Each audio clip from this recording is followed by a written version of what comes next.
దేవుని నామానికి స్తోత్రం. హల్లెలూయా. మన ప్రభువును రక్షకుడిని యేసుక్రీస్తు నామములో ఈ ఉదయకాల సమయంలో మరొకసారి ఇలాగన మీతో దేవుని వాక్యాన్ని పంచుకునే కృపను దేవుడు నాకు అనుగ్రహించినందుకు దేవునికి మహిమ కలుగును గాక. మీ అందరికీ ప్రభు పేట వందనాలు. దేవుడు మిమ్మల్ని దీవించును గాక. గడిచిన కాలం అంతటిని తన అమూల్యమైన హస్తాలతో మనం దాచి కాచి భద్రపరిచి దేవుడు మనకు అనుగ్రహించినటువంటి ఆయుష్ను బట్టి మనం దేవుని ఎంతగానో స్తుతులు చెల్లించవలసిన వారమైనాం. ఎందుకు అనగా ఈ దినమును చూడని వారు అనేక మంది ఈ లోకమును గతించి వారు కాలగర్భంలోనికి వెళ్ళిపోయారు. కానీ దేవుడు మనందరినీ కాపాడుతూ ఈ సమయంలో దేవుని వాక్యాన్ని వినే కృప మనకు అనుగ్రహించేశారు. దేవునికి స్తోత్రం. హల్లెలూయా.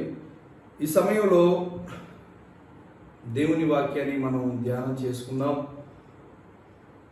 చాలామంది యవనస్తులు, పెద్దలు, చిన్నలు, పురుషులు, స్త్రీలు దేవుని యొక్క చిత్తము తమ జీవితాల్లో ఎరగక వారు చాలా నానా విధములుగా బాధపడుచు, కొంతమంది చెప్పుకోగలిగిన స్థితిలో ఉండి దైవజనులకు చెప్పుకోవటం, లేదా తోటి విశ్వాసులకు చెప్పుకోవటం, కొందరైతే చెప్పుకోలేనటువంటి స్థితిలో తమలో తామే మదనపడుతూ మానసికంగా కృంగిపోయి కుమిలిపోయే పరిస్థితుల్లో చాలామంది ఉంటూ ఉన్నారు. దేవుని చిత్తమును ఎరుగక వారి జీవితంలో దేవుని ఉద్దేశాలు, దేవుని చిత్తము ఏమై ఉన్నదో అనేటువంటి విషయాన్ని సగటు మానవుడు గ్రహించలేకపోతూ ఉన్నాడు. ఈ రోజున ఎక్కడ చూసిన చిన్న చిన్న విషయాలకు నేను మొన్న మధ్య ఒక వార్త చూశాను. ఏమిటంటే ఒక టీనేజ్ కుర్రోడు, అంటే ఒక సుమారు 17, 18 సంవత్సరాల వయసు ఉన్నటువంటి యవనస్తుడు తల్లి కోడిగుడ్డు అట్టేయలేదని ఆత్మహత్య చేసుకొని చనిపోయాడు. తన భవిష్యత్తు గురించినటువంటి విషయాలు ఎరగక, దేవుని చిత్తమును తన జీవితంలో ఎరగక, చాలా చిన్న చిన్న విషయాలు, ఫోన్ ఎక్కువసేపు మాట్లాడుతున్నామని తల్లి మందలించిందని, లేకపోతే తల్లి ఫోన్ కొనివ్వలేదని, ఇలాంటి చాలా స్వల్పమైనటువంటి విషయాలకు మనస్తాపము చెంది వారు తమ జీవితాలను అంతం చేసుకుంటూ ఉన్నారు ఆత్మహత్యల ద్వారా. చదువుకున్నటువంటి పిల్లలు ఉద్యోగాలు రావట్లేదని, చదువుకునేటువంటి వారు చదువులో రాణించలేకపోతూ ఉన్నారని, అలాగే పిల్లల గురించినటువంటి బెంగ, చింత తల్లిదండ్రులు కలిగి వారు మొదలుపడటం, ఇలా అనేక సందర్భాలు, వివాహాలు కాక కొంతమంది, గర్భము అంటే పిల్లలు పుట్టక కొంతమంది, పిల్లల్ని సరిగా పెంచలేకపోతున్నాం, ఆర్థిక ఇబ్బందులని కొంతమంది, ఇలాగున్న చాలా కారణాలు వారు చెప్పుకుంటూ దేవుని చిత్తమును ఎరుగక వారు ఈ లోకములో ఆత్మహత్యలు చేసుకుని వారు చనిపోవటం చాలా బాధాకరం. అయితే ఈ ఉదయకాల సమయంలో మీకు ఒక వ్యక్తిని పరిచయం చేయాలనుకుంటూ ఉన్నా. బహుశా ఈ వ్యక్తి గురించి మీకు పూర్వదినాల్లో మీరు బాగా తెలిసే ఉంటారు. కానీ దేవుని యొక్క వాక్యం నుంచి ఒక సత్యాన్ని మనం ఈ దినం గమనించవలసిన వారమై ఉన్నాం. నీ పట్ల దేవుని చిత్తం ఏమిటి?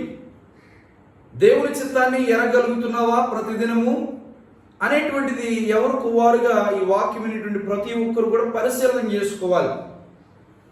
కొన్నిసార్లు మనం దేవుని చిత్తం ఎరుగక చాలా సమస్యలకు గురవుతూ ఉన్నాం. కనుక ఈ ఉదయకాల సమయంలో ఒక వ్యక్తిని మీకు పరిచయం చేయాలని ఇష్టపడుచు ఉన్నాను.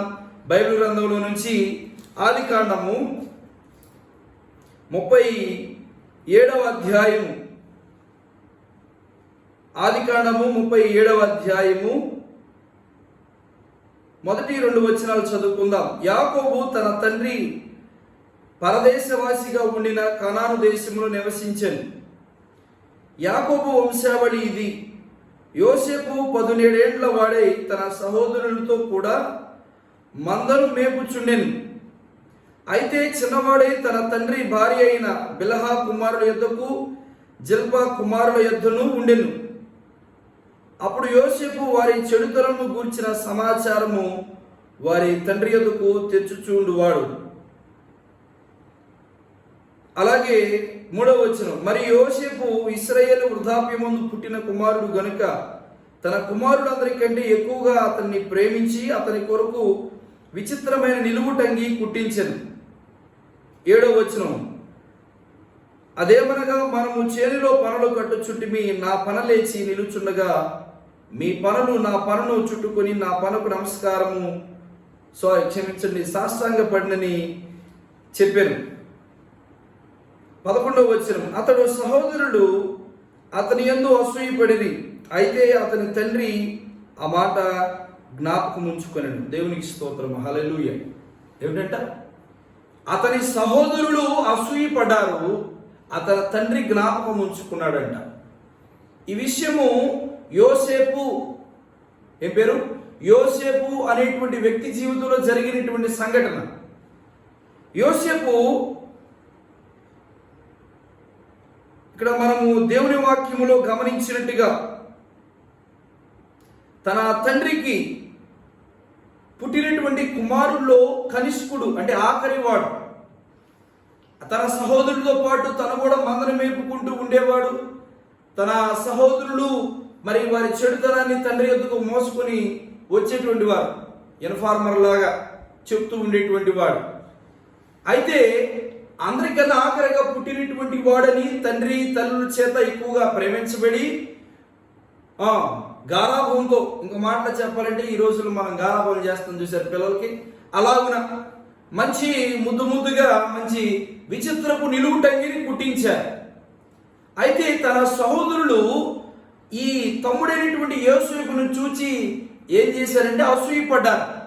మనమును కుమారుడిమే, అదే తండ్రికి అదే తల్లికి పుట్టిన వారము, కానీ మనకన్నా మించి వీడికి ఎక్కువగా మరి గారాబం చేస్తున్నారు, తనని ప్రేమిస్తున్నారు, విచిత్రపు నిలువుటంగీలు కుట్టిస్తున్నారు, తెలిసి ఇలా చేస్తే తెలియక ఇంకేం చేస్తున్నారు అనుకొని వారు అసూయపడటం ప్రారంభించారు. మంచి యవన ప్రాయంలో ఉన్నటువంటి వాడు, సుందరుడు అనేటువంటి మాట కూడా తన గురించి రాయబడింది. అయితే ఈ ఉదయకాల సమయంలో తన గురించినటువంటి విషయాలు వింటూ ఉన్నాం. తనకు కల వచ్చింది ఏమిటంటే, తన పన లేచి నిలబడిందంట, తన సహోదరుల పనులన్నీ కూడా సాష్టాంగపడి నమస్కారము చేస్తూ ఉన్నాయని చెప్పారు. ఎవరికైనా ఆ విషయం చెప్తే పెద్దలైనటువంటి వారికి కోపమే వస్తుంది. ఎందుకు, ప్రథమ సంతానముగా, ద్వితీయ సంతానముగా, తృతీయ సంతానముగా మేము పెద్దవారముగా ఉండి మేము నీకు దాసులు అవ్వటం ఏంటి, మేము నీకు బానిసలు అవ్వటం ఏంటి అని సగటు మానవులకు కూడా కోపమే వస్తుంది.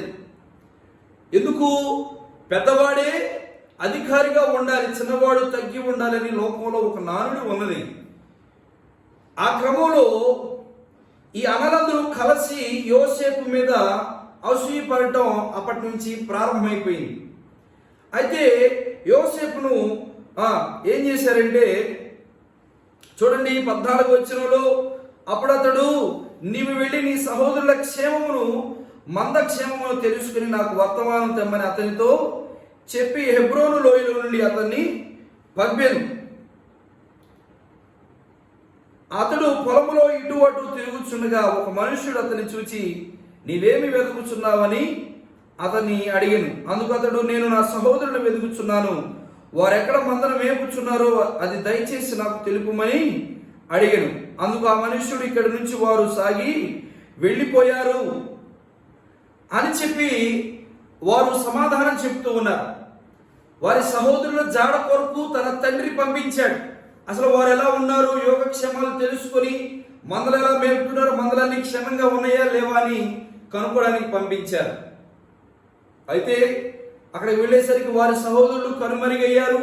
అక్కడ కనబడినటువంటి వ్యక్తిని అడిగాడు, మా సహోదరులు ఎక్కడ ఉన్నారంటే వారు సాగి వెళ్ళిపోయారు అని చెప్పినప్పుడు కొంచెం దూరం వెళ్ళిన తర్వాత వారి సహోదరులు కనుగొనడం జరిగింది. అతని దగ్గరకు రాకమునుపు వారు దూరము నుండి అతని చూచి అతని చంపుటకు దురాలోచన చేసింది. ఎవరంట? సహోదరులు. సహోదరులు అంటే అర్థం ఏమిటి? సహా ఉదరము నుండి ఉద్భవించిన వారు, అంటే ఒకే కడుపును పుట్టినటువంటి వారు తన తమ్ముడిని చూచి కలలగలిగేవాడు వస్తున్నాడు, వాడిని చంపాలని వారు దురాలోచన చేయటం ప్రారంభించారు. ఎందుకంటే ఆల్రెడీ వారు అసూయ కలిగి ఉన్నారుగా. ఎందుకు వీరి మీద ఉన్నాయి లేని అని చెప్తూ ఉన్నాడు. అదే సమయంలో తల్లిదండ్రుల ప్రేమను అందరికంటే వీడే ఎక్కువగా చవి చూస్తూ ఉన్నాడు. విచిత్రపు నిలువుటంగీలు, తెలిసి కొన్ని తెలియని కొన్నివి బహుమానాలను పొందుతూ ఉన్నాడు. కనుక కలలగనేవాడు మన మీద పెత్తనం చేయాలనుకునేటువంటి వీడిని చంపుదాము రండిని వారు ఏం చేస్తారు, తమ మనుషుల్లో వారు దురాలోచన చేస్తూ ఉన్నారంట. దేవునికి స్తోత్రం, హల్లెలూయ. వీని చంపి ఇక్కడున్న గుంటలో పారవేసి దుష్టమృగము వీని తినివేసినని చెప్పుదాము. చూడండి, కక్షలు పగలు పాత్ర రాకూడదని లోపల ఒక మాట ఉంది. ఏమిటంటే పగలు పాత్ర రాకూడదు. కక్ష కలిగి ఉన్నారు, ఏదో అసూయ వచ్చింది. అందుకని సామెతల్లో సొలొమోను అంటాడు, అసూయ ఒక మత్సరము కుళ్ళు, ఎముకలు కుళ్ళు అంటాడు. ఏమిటంటే అసూయ మత్సరము ఎముకలకు కుళ్ళు. అది బోన్ క్యాన్సర్ అన్నమాట. ఏమిటంటే బోన్ క్యాన్సర్. నేను దానికి పెట్టిన పేరు ఏంటంటే బోన్ క్యాన్సర్. శరీరముకు ఏదైనా గాయమై శరీరంలో క్యాన్సర్ కలిగితే త్వరగా గుర్తించవచ్చును, కానీ ఎముకకు గాయమయ్యి ఎముకకు క్యాన్సర్ వస్తే త్వరగా గుర్తించలేదు. అదేం చేస్తుందంట, లోపలే తినివేసుకుంటూ శరీరము బాగానే ఉంది అనుకుంటూ ఉన్నారు, కానీ లోపల మాత్రం మొత్తం తినివేస్తూ ఉంటాయి. దేవుని ప్రజలారా, అసూయ అంత భయంకరమైనది, మత్సరము అంత భయంకరమైనటువంటిది. ఆ మత్సరము చేతనే, ఆ అసూయ చేతనే అన్నలందరూ కలిసి తన తమ్ముడిని చంపేసి ఏం చేద్దాం అనుకుంటున్నారు, దుష్టముఖము ఈ సహోదరుని తినివేసినని చెప్పుకుందామని ఒకరిలో ఒకరు దురాలోచన చేస్తూ ఉన్నారని మనకి దేవుని యొక్క వాక్యం సెలవిస్తుంది. వారిలో ఒక సహోదరుడు రూబేను అంటాడు. రూబేను అతని తండ్రికి అతన్ని అప్పగించుటకై వారి చేతుల్లో పడకుండా అతన్ని విడిపింపదలిచి, రక్తము చెందించవద్దు, అతనికి హాని చేయవద్దు, వాడును మన సహోదరుడే కదా అని చెప్పినప్పుడు ఎటకేలకు రూబేను మాట విని మిగిలిన సహోదరులందరూ యోసేపును చంపకోకుండా సజీవంగా, అంటే చంపకోకుండానే చంపినట్టుగా అందరికీ దూరం చేసి కీడు కల్పించి సహోదరులతో పొత్తు లేకుండా, తల్లిదండ్రులతో పొత్తు లేకుండా చేయాలని ఒక నిర్ణయానికి వచ్చారు. ఏమిటి, వాడిని ఒక గుంటలో పడేశారు. ఆయన వస్త్రాలు రక్తములో ఉంచి అక్కడ పెడితే ఏదైనా దుష్టమృగం వచ్చి తినేవేసిందేమో అని చెప్పుకుంటారు అని. ఆ సమయంలో చూడండి, ఈ ఇస్మాయిలీలకు వాడిని అమ్మివేయదము రండి, వాడు మన సహోదరుడు, మన రక్త సంబంధి కదా, వానికి హాని ఏమీ చేయరాదని తన సహోదరులతో చెప్పెను. అందుకు అతని సహోదరులు సమ్మతించిరి. దేవునికి స్తోత్రం, హల్లెలూయా. ఏమిటంట, అమార్గము గుండా ఇష్మాయేలీలు వర్తకము కొరకు వెళుచు ఉండగా ఏం జరిగిందంటే, వారట తన సహోదరుని ఆ ఇష్మాయేలీలు కమ్మివేద్దాం అని మరి ఒక నిర్ణయానికి వచ్చి వారందరూ సమ్మతించారట. మిథ్యానీయులైన వర్తకులు ఆ మీదుగా వెళ్ళుచు ఉండగా వారు ఆ గుంటలో నుండి యోసేపును పైకి తీసి ఇష్మాయేలీయులకు 20 తులముల వెండికి అతన్ని అమ్మివేశారట. ఎంతకు అమ్మివేశారు చెప్పండి అమ్మా? 20 తులముల వెండికి అమ్మివేశారు. 20 తులముల వెండికి అమ్మివేస్తే వారంట యోసేపును ఐగుప్తునకు తీసుకువెళ్ళిపోయారు. దేవునికి స్తోత్రం, హల్లెలూయా. ఏమిటంట, 20 వెండి నాణములకు అమ్మివేశారు అని దేవుని యొక్క వాక్యం స్పష్టంగా తెలియచేయబడుతుంది. ఈ సంగతి తండ్రికి తెలియకనే కుమారుడు కనబడక ఏం చేస్తున్నాడంటే చాలా దుఃఖపడుచు ఉన్నాడు. బట్టలు చింపుకొని నడుముకు గోనిపట్ట కట్టుకుని అనేక దినములు తన కుమారుడి నిమిత్తం ఏం చేస్తున్నాడంట, అంగలారుస్తూ ఉన్నాడు. ఎందుకు? కుమారుడు లేడు, తన జాడ తెలియలేదు. ఒక పక్క చూస్తే వస్త్రాలు రక్తములో ముంచబడి ఉన్నాయి. ఒకవేళ ఏదైనా క్రూర మృగము తినివేసిందా అనుకుని తన తండ్రి ఏం చేస్తూ ఉన్నాడంటే ఏడుస్తూ ఉన్నాడంట. దేవునికి స్తోత్రం, హల్లెలూయా. ఈ వాక్యము మనము చదువుతూ వెళ్ళినప్పుడు ఐగుప్తులకు అమ్మబడ్డాడు. తర్వాత యోసేపును ఐగుప్తులకు తీసుకుని వచ్చినప్పుడు ఫరో యొక్క ఉద్యోగస్తుడును రాజ సంరక్షక సేనాధిపతియునైన పోతీఫరును ఒక ఐగుప్తీయుడు అక్కడికి అతన్ని తీసుకుని వచ్చిన ఇష్మాయేలు యుద్ధ అతన్ని కొని. పోతీఫరుట ఇష్మాయేలు యుద్ధ ఈ యోసేపును కొన్నాడు. ఎందుకు? సన్మానం చేయడానికా, సత్కార్యం చేయడానికంటే ఒక దాసుడిగా పనివాడిగా ఇంట్లో పెట్టుకుందామని. అయితే ఆ యజమానుడు యోసేపు చూసినప్పుడు యోసేపు మీదంట కటాక్షము కలిగిందంట. దేవునికి స్తోత్రం, హల్లెలూయా. ఏమిటి? యోసేపు మీద ఏం కలిగింది? కటాక్షం కలిగింది. కటాక్షము కలిగి చూడండి, అతని యుద్ధ పరిచర్య చేయవాడైను, మరియు అతను తన ఇంటి మీద విచారణకర్తగా అతన్ని నియమించి తనకు కలిగినదంతయు అతని చేతికి అప్పగించెను. అతడు తన ఇంటి మీదను తనకు కలిగిన అందరి మీదను అతని విచారణకర్తగా నియమించిన కాలం మొదలుకొని యెహోవా యోసేపు నిమిత్తము ఆ ఐగుప్తుని ఇంటిని ఆశీర్వదించెను. యెహోవా ఆశీర్వాదం ఇంటిలోనేమి పొలములోనేమి అతనికి కలిగిన సమస్తం మీద ఉండెను. దేవునికి స్తోత్రం, హల్లెలూయా. ఏమిటంట? యోసేపు ఐగుప్తులో ఉన్నటువంటి పోతీఫరు గృహములో మరి ఒక బానిసగా పనివాడిగా అమ్మవేయబడ్డాడు. అయితే ఆ రాజ సంరక్షక అధిపతికి అనగా పోతీఫరుకు కటాక్షము కలిగిందంట. దేవునికి స్తోత్రం, హల్లెలూయా. ఎవరి మీద కలిగింది? కటాక్షం ఎవరి మీద కలిగింది? యోసేపు మీద కటాక్షము కలిగింది. ఆ కారణము చేత యోసేపుకు బాధ్యతని అప్పగించాడు. ఇంటి మీద, తన పొలములన్నింటిలో, ఇంకా తనకున్న ఆస్తి అంతటి మీద అధికారం అనుగ్రహించాడు. ఇక యోసేపుకు మొత్తం అధికారం అనుగ్రహించిన తర్వాత పోతీఫరు ఇంట్లో ఏముంది, పలానా చోట ఏం జరుగుతుందో తెలియదు. ఎందుకంటే యోసేపు నమ్మకంగా పనిచేస్తుంది. దేవునికి స్తోత్రం, హల్లెలూయా. ఎందుకు అంతగా అన్ని బాధ్యతలు అప్పగించబడి? వాస్తవానికి బానిస అంటే బయటే ఉంచుతారు, ఇంటిలోనే తీసుకువచ్చి ఇంటి మొత్తం మీదకి అధికారం ఇచ్చాడంటే ఎంతగా తను నమ్మకంగా పని చేశాడో మనం చూసుకోవాలి. దేవునికి స్తోత్రం, హల్లెలూయా. బానిసగా అమ్మబడినటువంటి ఈ యోసేపు ఆ గృహం మీద, ఆ రాజ్యంలో ఉన్నటువంటి అన్నిటి మీదను కూడా అధికారము పొందే అంతగా దేవుని సన్నిధిలో నమ్మకమును కలిగి ఉన్న నమ్మకస్తుడిగా పని చేస్తూ ఉన్నాడు. అందుకని పోతీఫరు కంట కటాక్షం కలిగిందండి. దేవుని ప్రజలారా, ఈ రాత్రికాల సమయంలో మనం జ్ఞాపకం చేసుకోవాలి, తనకు సమస్తమును అప్పగించాడు. అయితే యెహోవా అంట ఐగుప్తిలో ఆ ఐగుప్తిని ఇంట యోసేపు ఉన్న కారణం చేత పొలము దీవించబడింది, తన మందలు దీవించబడుతూ ఉన్నాయి, తన సమస్తమును కూడా దీవించబడటం దేవుని యొక్క లేఖనంలో మనము చూస్తూ ఉన్నాం. తన ఆహారం తినుడు తప్ప తనకేమీ ఉన్నదో ఏమీ లేదో విచారించిన వాడు కాడంట. ఏంటంట? పోతీఫరు లేచి ఎలా టిఫిన్ తింటాం, మధ్యాహ్నం భోజనం చేయడం, రాత్రి డిన్నర్ చేయడం, అంతేగాని పోతీఫరు ఏం పట్టించుకోవట్లేదు. ఎందుకంట యోసేపుకు బాధ్యత అప్పగించేశాడు. ఎందుకు? యోసేపు పోతీఫరు ఉన్నా అలాగే చేస్తున్నాడు, పోతీఫరు లేకపోయినా అలాగే నమ్మకంగా పనిచేస్తున్నాడు. దేవుడు అతనికి తోడుగా ఉండేది కనుక యోసేపును బట్టి పోతీఫరు కుటుంబం దీవించబడింది. పోతీఫరు అతనున్న ప్రాంతం దీవించబడింది, తన మందలు విస్తరించబడి అన్ని రంగముల్లో కూడా ఆశీర్వాదం అనుభవించాడు. అలా కొనసాగుతూ ఉంటుండగా యోసేపు రూపవంతుడిని బైబిల్ గ్రంథంలో ఉంది, సుందరుడని రాయబడింది. అయితే పోతీఫరు భార్య కన్ను, చెడు కన్ను ఎవరి మీద పడింది? యోసేపు మీద పడింది. తనతో శయనించమని రోజు ఇదే సంభాషణ చేస్తూ ఉన్నది పోతీఫరు భార్య. వింటున్నారా?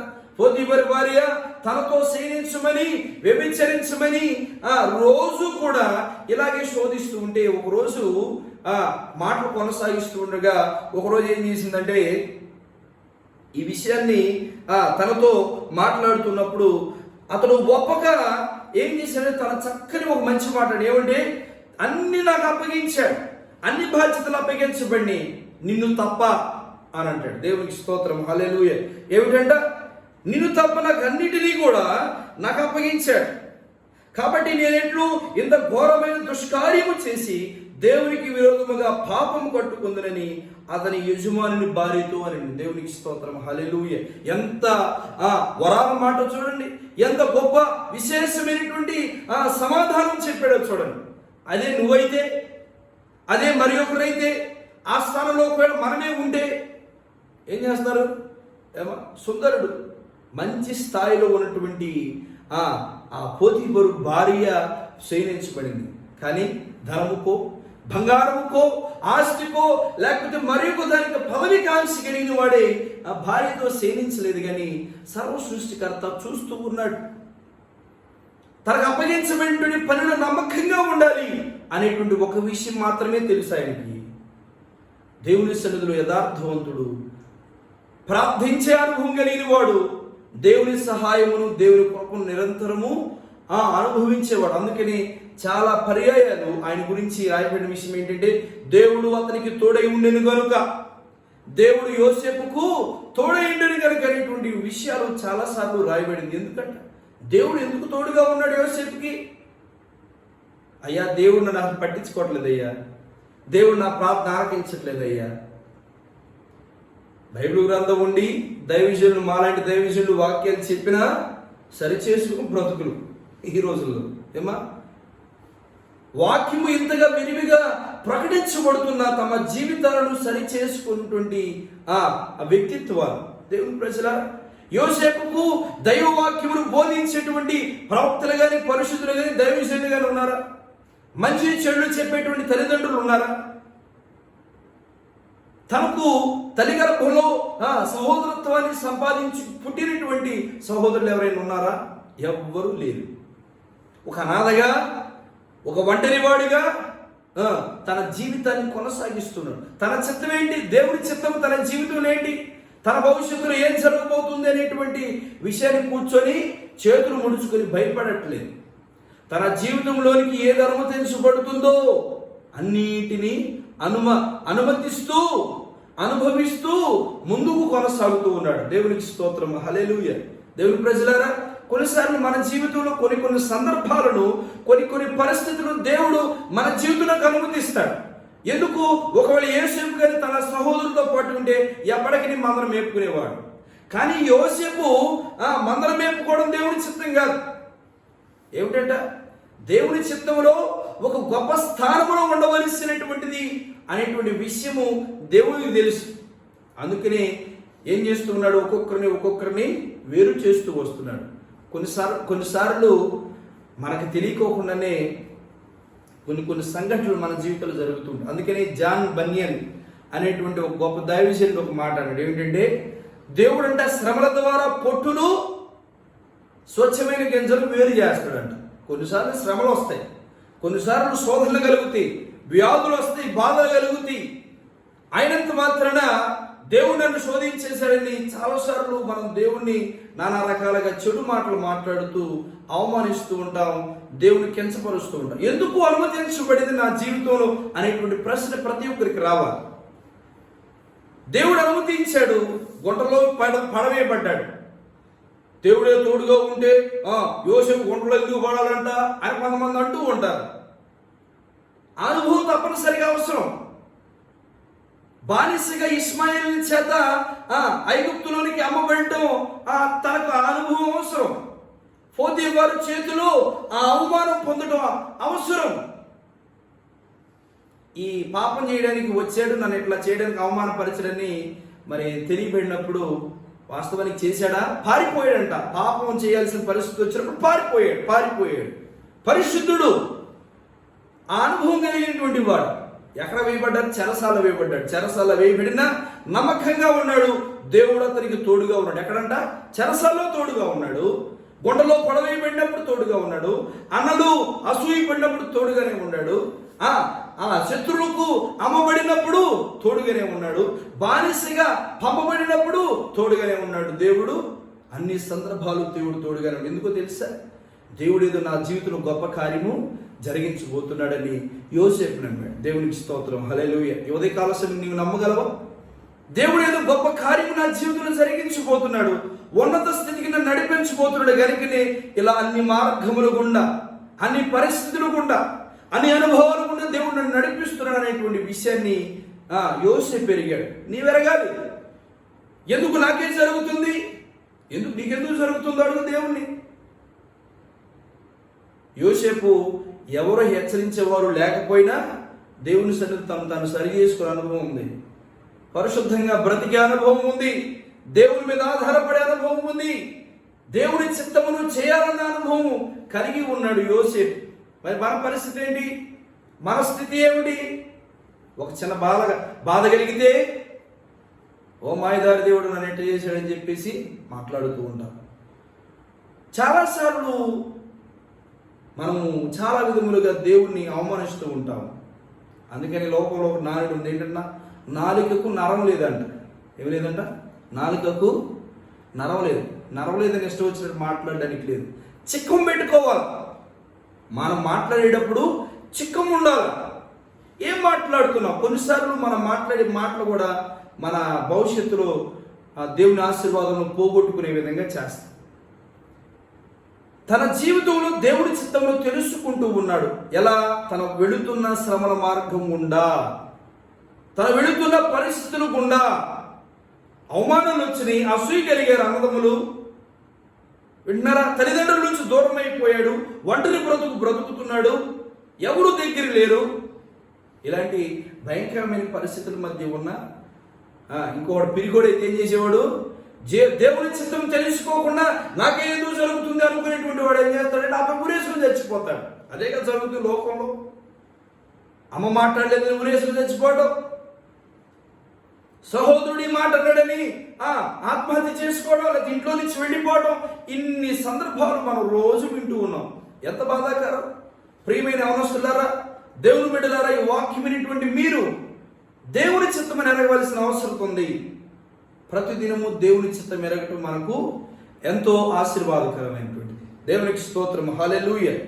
అయితే 23వ వచనం చూడండి. 39:23లో యెహోవా అతనికి తోడై ఉండెను కనుక ఆ చెరసాలాధిపతి అతని చేతికి అప్పగించబడిన దేనిని గురించి విచారణ చేయక ఉండెను. అతడు చేయనది అంత యావత్తు యెహోవా సఫలము అగునట్లు చేసెను. దేవునికి స్తోత్రం. హల్లెలూయా. ఏమిటంట? దేవుడు అతనికి తోడుగా ఉన్నాడు. చెరసాల్లో తోడుగా ఉన్నాడు. గుంటలో తోడుగా ఉన్నాడు. నీవు అనుకుంటూ ఉన్నావు, దేవుడు అసలు నాతో పాటు ఉంటున్నాడు, దేవుడే ఉండి నాకు ఈ పరిస్థితి ఏంటి అని చాలాసార్లు అనుకుంటూ ఉన్నావు. నువ్వు గుంటలో పడినా, నువ్వు చెరసాల అనుభవంలో ఉన్నా, అన్నదమ్ములందరూ నిన్ను అసూయ కలిగి మాట్లాడినా, తల్లిదండ్రులకు దూరమైన ఒంటరి పోరాటం పోరాడుతూ ఉన్నా, దేవుని చిత్తం ఎరగక జీవిస్తూ ఉన్నాను కూడా దేవుడికి తోడుగానే ఉన్నాడు. ఆ సంగతి మర్చిపోయావు ఎప్పుడో. దేవుడు అసలు తోడుగా లేడు. దేవుడు నాతో మాట్లాడట్లే, దేవుడు నాతో ఉన్నట్ల. ఆ అనుభవం ఉంటే నీకు తెలిసింది దేవుడు తోడుగా ఉన్నాడో లేడు అనే విషయం. ఆ అనుభవం లేదుగా. ప్రార్థన లేదు, ప్రార్థన విడిచిపెట్టావు, దేవుడి సన్నిధిని విడిచిపెట్టావు, ఇష్టానుసారంగా జీవిస్తున్నావు. ఉదయకాల సమయంలో ప్రియమైన దేవుని బిడ్డ, సేవక, యవనస్తులారా, దేవుని వాక్యముని ప్రతి ఒక్కరు జ్ఞాపకం చేసుకోవాలి. నా మీద దేవునికి ఏదో గొప్ప ప్రణాళిక ఉన్నది. దేవునికి స్తోత్రం. హల్లెలూయా. మేము బైబిల్ ట్రైనింగ్ చేసేటప్పుడు మాకు బైబిల్ కాలేజీలో ప్రొఫెసర్ గారు ఒక మాట చెప్పాడు. దేవుని రాజ్యంలోనంట డస్ట్బిన్లు లేవు. ఏమిటంట? దేవుని రాజ్యంలో చెత్త పుట్టలు లేవు. అంటే ఏమిటి? నేను పెద్ద పనికి మాలినోండి, మనమే అనుకుంటాం, మన మాటలు ఇలా ఉంటాయి. నేను పెద్ద పనికి మాలినోండి, నా వల్ల ఏం కాదు, నేనేమి చేయలేను. నువ్వేం చేయలేవు. నువ్వు ఆయన చిత్తానికి సమర్పించుకుని దేవుడు నీతో ఏదైనా చేయించగలడు. విన్నా? అందుకని స్వల్పమై నిన్ను ఎన్నుకున్నాడు, అల్పమై నిన్ను ఎన్నుకున్నాడు, బలహీనుడమై నిన్ను ఎన్నుకున్నాడు.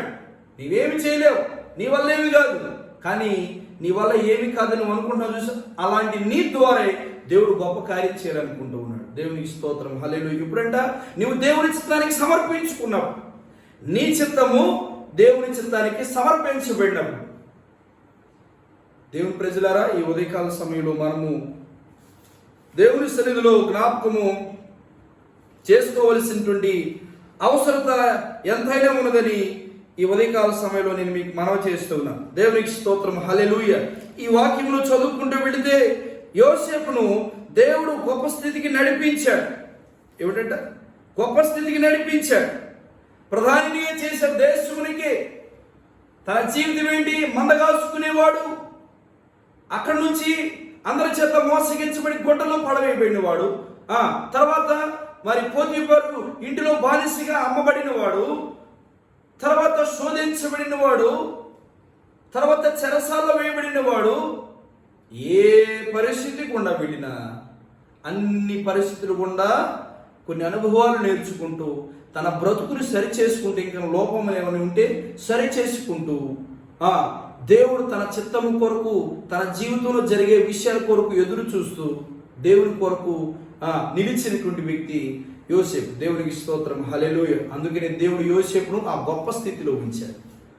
దేవుని ప్రజలారా, కనుక ఈ ఉదయకాల సమయంలో నీవెవరు అయినా, నీవే స్థితిలో ఉన్నా, యోసేపులాగా నీ స్థితి హెచ్చరించబడాలంటే, ఇక ఈ విషయాలన్నీ చెప్పాలంటే సమయం సరిపోదు కనుక మీరు ఈ తర్వాత ఫాలోయింగ్ చాప్టర్స్ అంటే తర్వాత అధ్యాయాలను చదువుకుంటూ వెళితే ఈ విషయాలను అర్థమవుతాయి.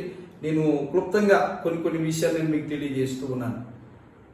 ఏ సహోదరులైతే, ఏ కుటుంబం అయితే ఎవరైతే అసూయపడ్డారో, ఎవరైతే ఇబ్బంది పెట్టి గుంటలో పడేసి చంపాలనుకుని ఆలోచించారో వారందరినీ పోషించేటువంటి విధంగా దేవునికి స్తోత్రం, హల్లెలూయా.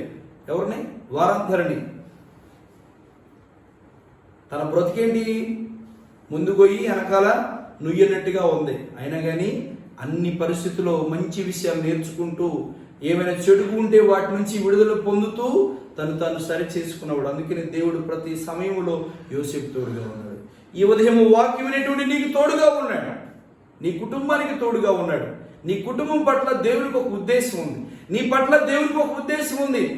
దేవుని రాజ్యంలో చెత్తపొట్టలే, వీడి పనికిరాడు, ఈవిడి పనికిరాదు, వీడు దేనికి బాగుపడడు, వీడు ఫలానా అని చెప్పి కించపరిచి మాట్లాడేటువంటి విధంగా మాట్లాడవలసిన అవసరం లేదు. లోకం మాట్లాడుతుంది, మాట్లాడిని వారు మాట్లాడుతూనే ఉంటారు. అక్కడ దాకా ఎందుకు? యోసేపు తన సొంతనలే మాట్లాడారు.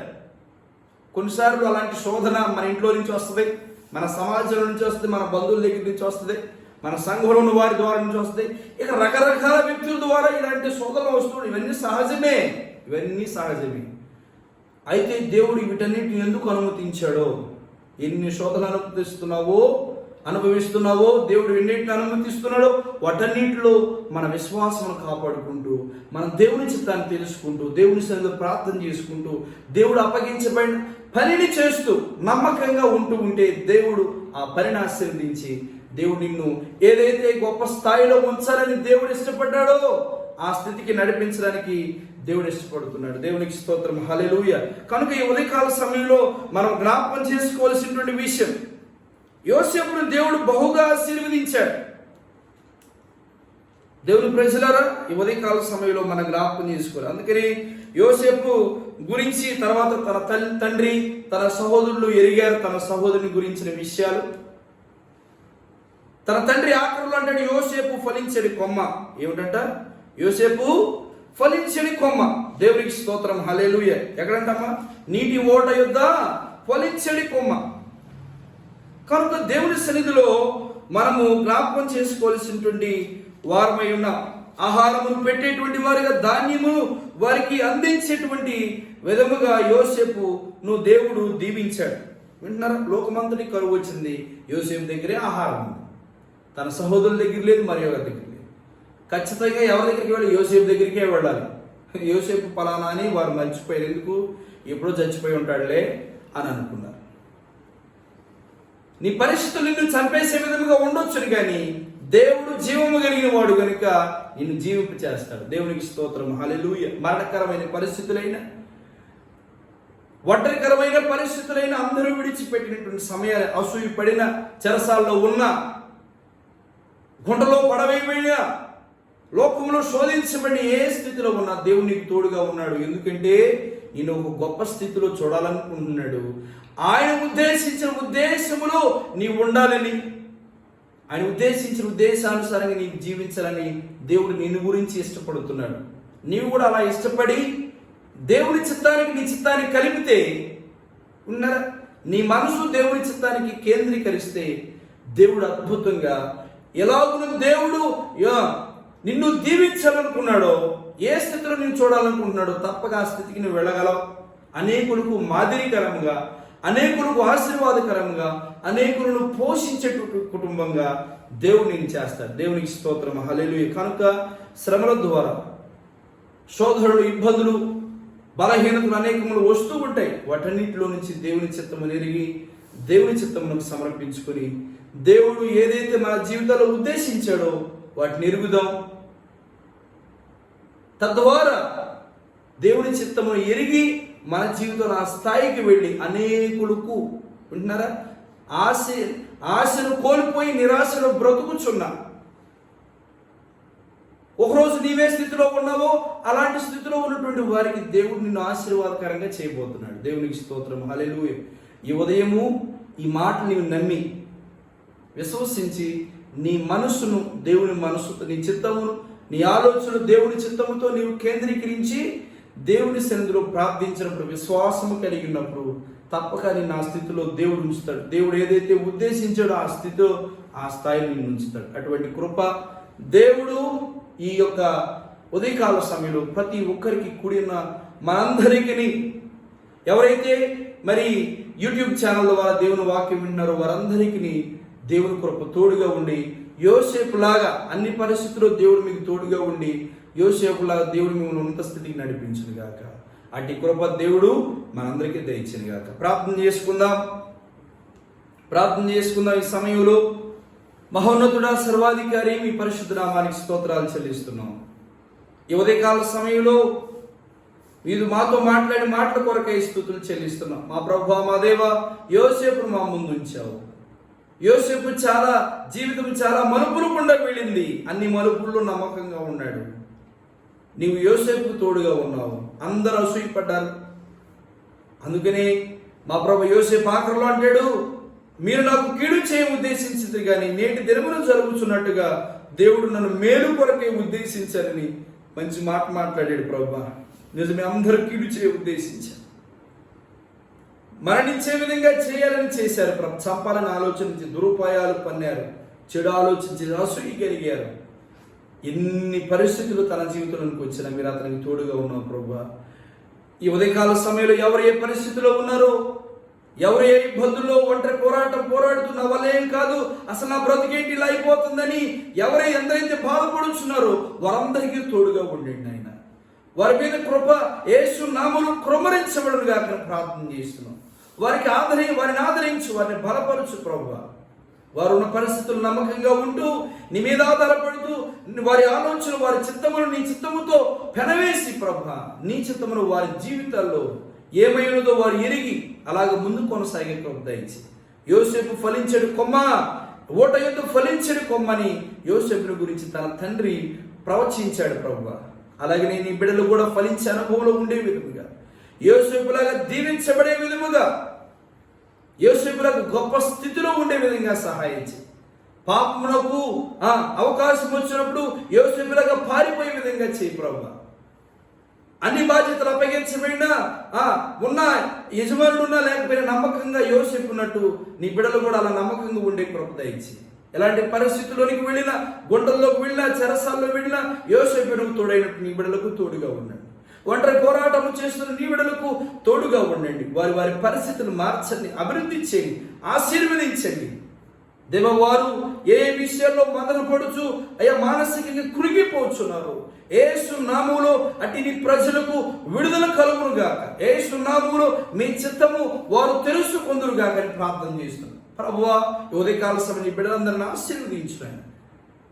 ఉదయకాల కృపలతో బలపరచు దేవా. ఈ మాటలు వారి హృదయాల్లో ఫలించబడినట్టుగా సహాయించి వాక్యానుసారంగా జీవించే కృప దయచి మమ్మందరినీ మీ దయగల హస్తాలకు అప్పగించుకుంటూ యేసుక్రీస్తు పరిశుద్ధ నామములో ప్రార్థన చేసి పొందినామా మా పరమ తండ్రి. ఆమేన్, ఆమేన్, ఆమేన్. అందరికీ వందనాలు. God bless you. ప్రభు మిమ్మల్ని దీవించును గాక. ఇలాంటి వీడియోలు మరలా మరి వర్తమానాల ద్వారా మరి విని బలపడుతున్న వారు కొంతమంది కామెంట్స్ చేస్తూ మరి ఫోన్ చేసి తెలియజేస్తున్నారు. ఇంకా దేవుని వాక్యము మరి అనేక వీడియోలు పొందాలని ఆశ కలిగినటువంటి వారు మీరు షేర్ చేయండి. ఇతరులకు కూడా ఆశీర్వాదకరంగా ఉంటే మీరు ఒకవేళ ఛానల్ని ఇప్పుడే చూస్తూ ఉంటే సబ్స్క్రైబ్ చేసుకోండి. మీరు ఒకవేళ ప్రార్థన అవసరాలు ఉన్న ఏమైనా విషయాలు ఉంటే కామెంట్స్లో మాకు తెలియచేయచ్చు. దేవుడు మిమ్మల్ని అందరినీ దీవించును గాక. Amen. God bless you all. Praise lord.